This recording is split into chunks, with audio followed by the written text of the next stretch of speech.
Hi, thank you so much for watching Chittarupa Yoga and Fitness. I'm Laura Wilson, and I teach you ways to modify exercises and yoga poses, particularly today, so that you can find a way to make the pose fit your body. And we're going to do that today with a block. So you do need a block for today's workout.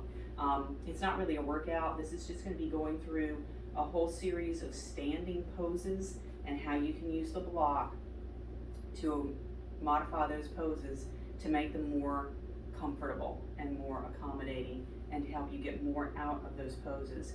My intention with this video and the whole series of yoga block videos that I'm doing is so that you will have tools to be able to go to any yoga class that you take your block with you, and you'll know how to use it to modify those poses when the teacher says to do, let's say, triangle pose. All right, I'm going to throw in a bonus pose at the end of the video, so be sure to stick around to the end. It's one that some of you all might not want to do, but I think it's a good one, a very good one for opening your shoulders. So stick around for that. Make sure you do have your block or something like that handy, a nice safe place to work out. And please, just a reminder, ask your friends to check out my channel and give this video a like. And also leave me a comment below about which of these poses you felt was the most useful using a block. All right, so we're going to begin, like I said, these are all standing poses. We're going to begin with just a very common pose, our forward fold. So some people, you've seen that joke of, okay, I'm doing it. Well, sometimes we can't reach all the way to the floor. So there are ways that we can use our block. We can take our hands to our block. And the block has 3 dimensions. So this is the lowest dimension. Turning it on its side would be the next. And depending on how tight our hamstrings and our lower back is, we can turn our block this way. So anytime that you're in a forward fold, you can use your block this way. Now we're going to take it to a counter pose, chest expansion. So a lot of times we'll say, reach back and hold an imaginary beach ball, or clasp your hands and really open up. But sometimes clasping your hands is a little too intense. And just imagining that ball isn't quite the same as actually holding on to something between your hands and opening up. So you can use your block here to help accommodate that opening. We can actually go right from here into our back bend, placing it right here on our bottoms, not our lower back, right there on those glutes. I know you don't want to admit you have them, but we do. And we can actually find our back bend here with some support at our lower back. Well, at our glutes under our lower back. So let's say that they tell you to do chair pose. The best way to do that, now the traditional way to do that is with your knees together, but when you get into it, your balance gets a little off. The biomechanically safe way is with feet hip distance. And for most of us, if we squeeze a block between our thighs, that's going to get us to a good hip distance stance. So when we do our chair pose, we push our hips first, and then you can stay high in your chair, low in your chair, but you've got this helping to keep you aligned. Plus, anytime we squeeze a block, that activates our inner thighs and gets up into our core. So our core is a little tighter in this variation of our chair pose. All right, so let's move on to the next one. My favorite standing pose to use a block for, pyramid. So we're in our warrior 1 pose, and we're going to go into our pyramid. Here's where we can use our block. And again, we can hold on to our own body here. Some people touch the floor, but if you're not comfortable, if you don't feel balanced, whoops, don't do that when you're doing this pose.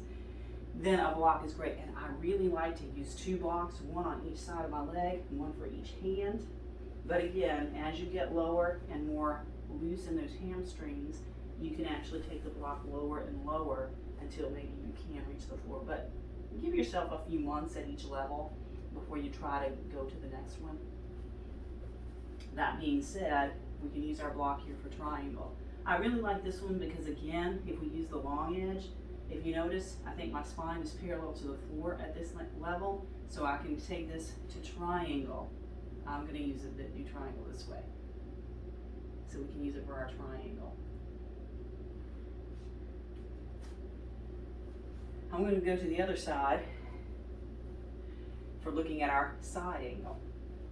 Same thing. When we come to side angle, most of us, a lot of us, are going to want to stay with our arm at our thigh.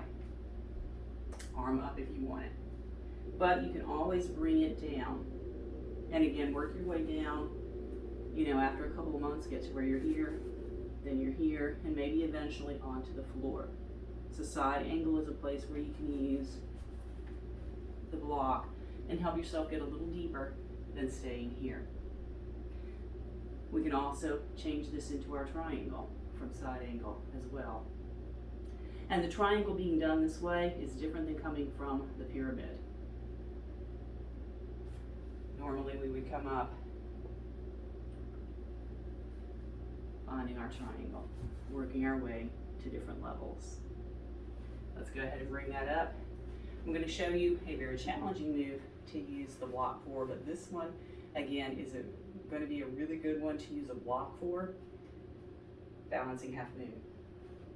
I also recommend being near a wall that doesn't have a window. But let me just kind of run you through this one.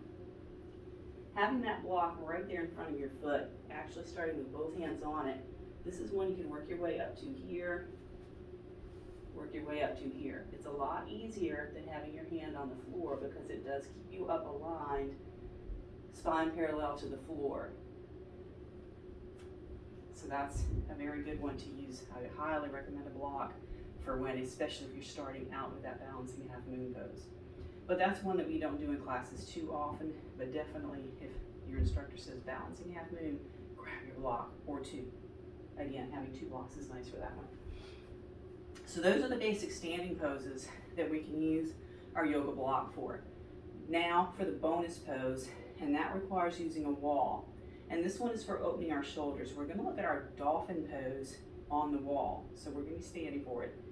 The nice thing about, again, the block, if we take our hands in that L shape here on the edges of our block, we're pretty much going to have ourselves lined up at shoulder distance. So we're going to take our hands just like this onto our wall. And let's kind of start a little low here. Stepping back, oops, a little bit lower, until we can press our ears between our arms and get that good shoulder opener right here. And again, we do that here, forearms completely on the wall, and as we step back, we want our shoulders and elbows lined up. All right, so do let me know in the comments which of these poses you felt the block is really going to help you the most in. Tell your friends about my channel, have them check it out, and I will see you next time.